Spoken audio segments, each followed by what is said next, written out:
Hello,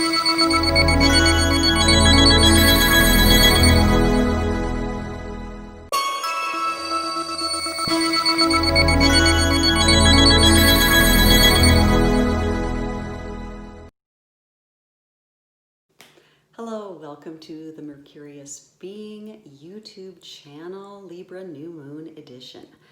I am Amy Jensen and I'm here to walk you through some of the energies of today's Libra New Moon. I think of new moons as initiations into the sign. We were introduced to the sign as the sun went into Libra on the first day of fall back in September, and it's 23 degrees Libra today. So we've made it quite a ways through the sign. We have just about a week left before we enter Scorpio. So it's fully kind of in initiation into the energies of the sign and integration. I kind of combined those two words a bit into the energies of the sign. New moons are great times to start new things. It's a time of seeding thoughts and creations. And so that's why I thought I would throw this video out there, even though I am not as prepared as I would like to, but it is a great time to start something. And something I've been trying to do lately is just do what I tell other people to do. In my other work, I'm a great cheerleader for other people. I think that's one of my best talents. In the past, I've even gone by the title of cosmic cheerleader. So I am trying to do the same thing for myself as I advise other people. So going back to that thought of being a new moon and starting something new, I thought I would just start this video. So today's new moon, Sun and Moon joining in Libra. It was 23 degrees Libra, 53 minutes, and I just always love some of the numbers that come up, 23 and 53. So I guess I always kind of keep my eyes open for those numbers to repeat as well in other areas. So that was kind of off the bat the first thing I noticed. I also look to the Sabian symbol, the degree on the ascendant at the moment of the new moon, and I'm going to read from Martin Goldsmith's book about the Sabian symbols.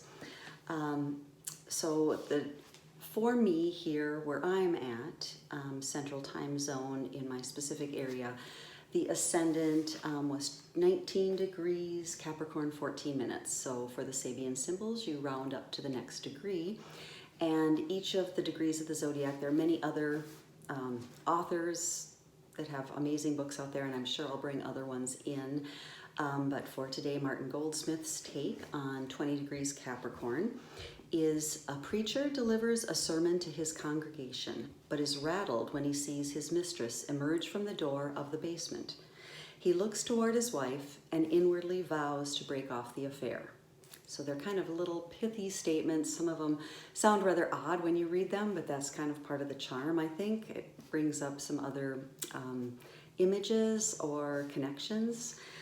Descriptive phrases associated with this symbol: fidelity versus infidelity to details, or ideals, subordinating ephemeral pleasures to the permanent values of a serious relationship, trying to be an ideal parent or spouse versus feeling trapped in social roles devoid of true feelings, exercising sensitivity and prudence in human relations versus sidling by a problem at work or in marriage, sizing up a bad situation and taking action, facing one's psychological shadow internally versus encountering it in unexpected forms in one's outer life, integrating one's desires with one's social mask, purging one's life of secret sources of moral guilt versus being exposed as a hypocrite, reinforcing one's values by preaching them versus teaching others by the example of one's life. So I think that's kind of interesting too, since I didn't read all the way through that. So there you go, trying to walk my talk. Coming into the Libra New Moon, at this time, we still have Jupiter, Pluto, and Saturn the planets in Capricorn squaring this new moon, and we also have Mars in Aries opposing this new moon. So to me, there's just a lot of intense energies going on right now. So Jupiter is the god of expansion, Pluto is the god of transformation, Saturn is the god of time, confinement, structure. All in the sign which Saturn rules, Capricorn, which is also about structure and restructuring. And Capricorn can seem very harsh. I always liken it to the English teacher that made you cross the T's and dot all the I's, or that math teacher that made sure you did everything perfectly. So there's a certain amount of, well, there's always work involved with Capricorn, and time as a factor, but it is always time well spent. It is diligence, determination, things that you have to work on your structure. Just simply, Saturn's cycles are 7, 14, 21, 28 years. So there's always a restructuring going on. And as you know, we've been all going through this huge restructuring this year. And we'll be talking more about that in other videos, especially with the Jupiter-Saturn conjunction coming up in Aquarius in December. All of this is kind of falling into place, but this is really giving us an opportunity. Isn't that a great way to put it? A wonderful opportunity to restructure so many things in our lives, things we didn't think needed restructuring, or things that we really knew needed restructuring. We just couldn't visualize it or didn't really see how it was going to happen, but being forced to, which is kind of a Plutonian aspect, kind of, I'll touch on that too, kind of a death of sorts. But really, as far as death being more of a transformative energy, not necessarily a literal death. So one thing I noticed with all of these planets as I looked up symbolic associations, so Libra, the new moon and sun being in Libra, Libra rules the heart center, the masculine, or the right side of the heart center, the Anahata chakra. So all of the other energies kind of move through this heart center if you look at the Kabbalistic tree of life. So they're all associated with that. So to me, it says a lot about truly the need for all of us to come back into the heart center. Libra is all about balance and about fairness. And this is about fairness, whether it's equality or fairness aesthetically. So finding harmony within your environment, within your speech, your expression, having a sense of being peaceful in your heart and balanced. And we all know, even as I'm saying this, does your mind go to relationships or communications, areas of your life that lack harmony, in which there is discord, or inharmonious elements? And then from that, immediately my mind goes to, yes, everywhere on social media and in the news and on the roads. You wouldn't have to be an astrologer to notice, maybe if you live in a big city, maybe you notice traffic differently than we do out here. When you have wide expanses of highways and roads, people are going super fast. So I suppose if you live in a huge city, maybe you're just noticing a lot of anger or aggravation in traffic. So, wow, I kind of got off the subject there, but so I'm thinking Mars, right? Mars in Aries, retrograde, opposing Libra. So Libra, sun and moon, heart center, balance, Mars in Aries, willfulness, individuation, assertiveness, inharmoniously, Mars and Aries, aggression, argumentative, fighting for fighting's sake. There's so much of that and so much discord out there in the discourse that I just feel like this is such a struggle now for all of us just to keep coming back into our heart center. And coming back into our heart centers involves creating the worlds that we want to create. And so when I go far afield and I start worrying about everything that's going on out there and maybe some of the darker timelines that could arise through all of this, and I remind myself that we are constantly creating the world in which we live. Our individual worlds, our microcosm, and that, of course, being a reflection of the macrocosm. One way of always tying back into your own creation is your breath, okay? So it's really as easy as coming back to your breath. I joke about this a lot as having teached or taught yoga for about 20 years. I forget to breathe, and then I'll do a breathing practice or do a yoga practice or meditation practice, and I'm like constantly just kind of, it's amazing.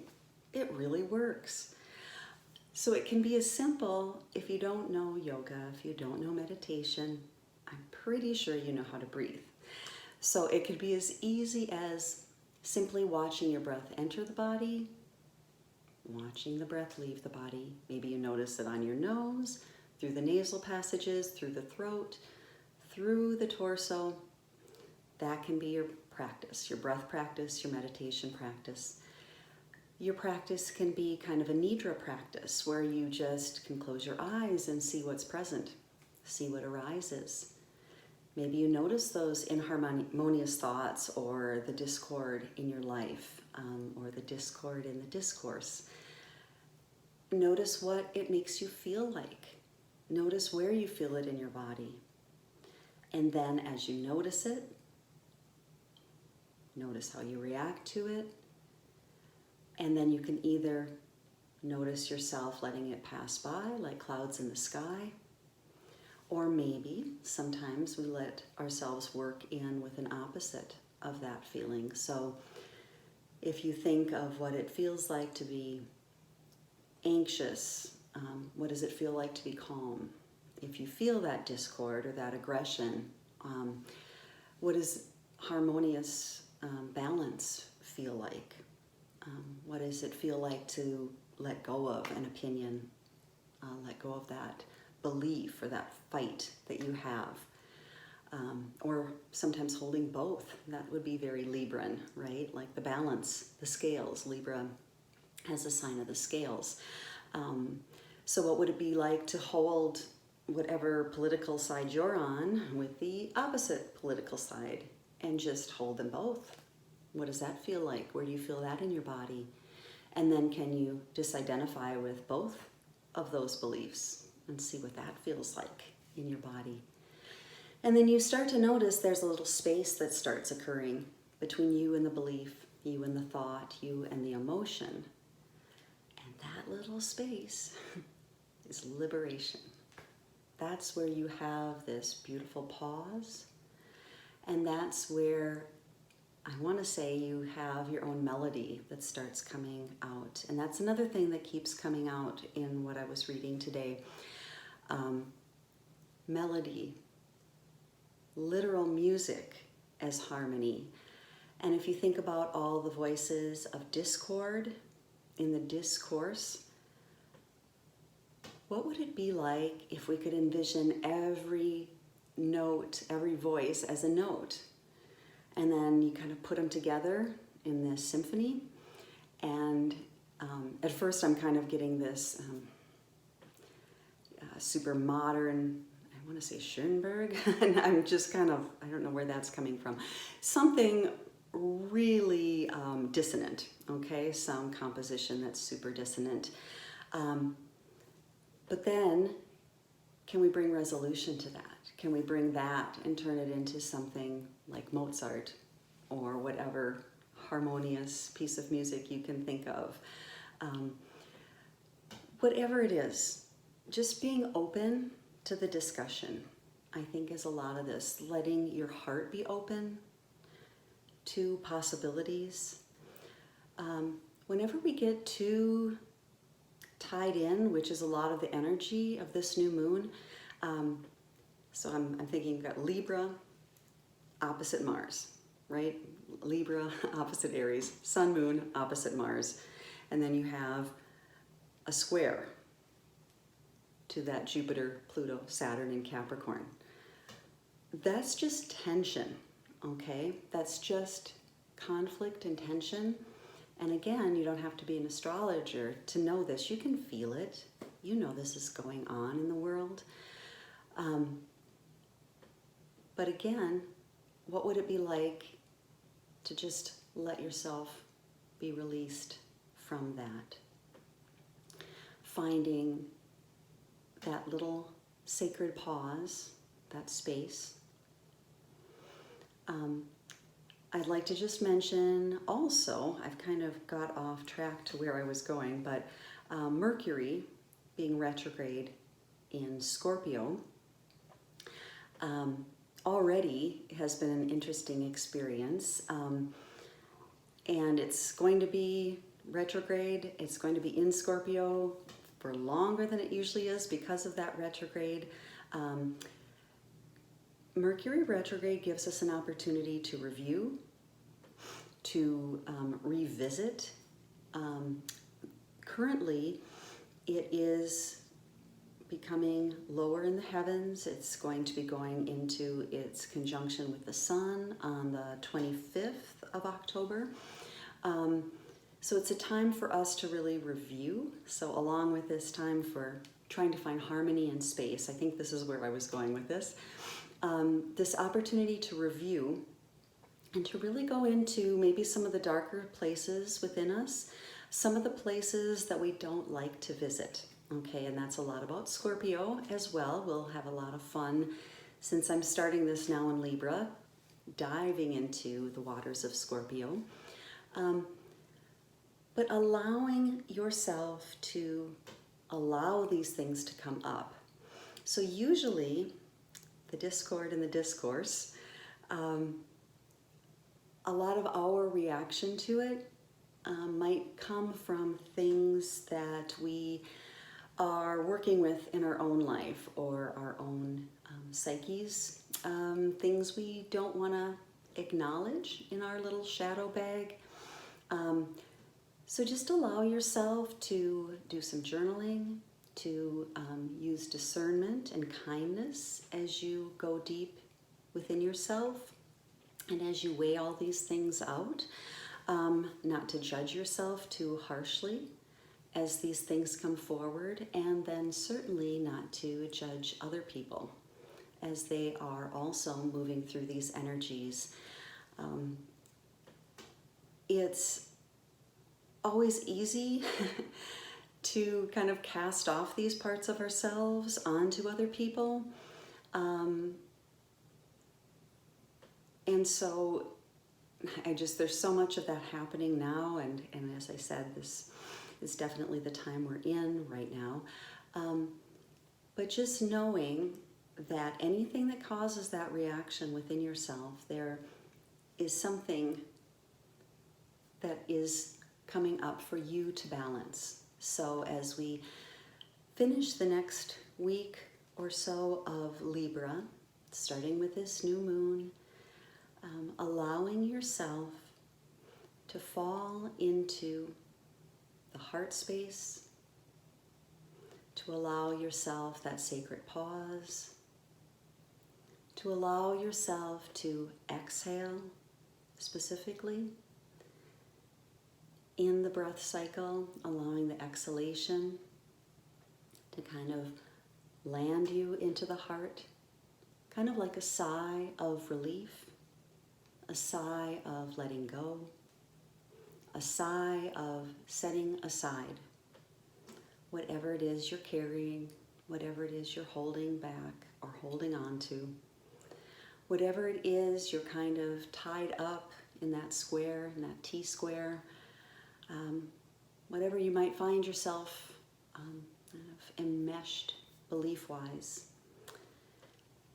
And just allowing yourself to open up a bit, maybe having some time for play, for wandering for trying new things, especially art, music, literature related things, but things that bring greater balance to you, things that when you read them or listen to them or view them make you feel better, make you feel higher in your heart, more from the heart up into the throat, things that allow clarity for the throat, discernment, an element of purifying going on as well. Allow the exhalation to do the purification, to release, and just continue landing in the heart center. After all, that's kind of where we're going home to. Hopefully, every day, every night, every moment. So thank you for joining me today, and I will see you again next time.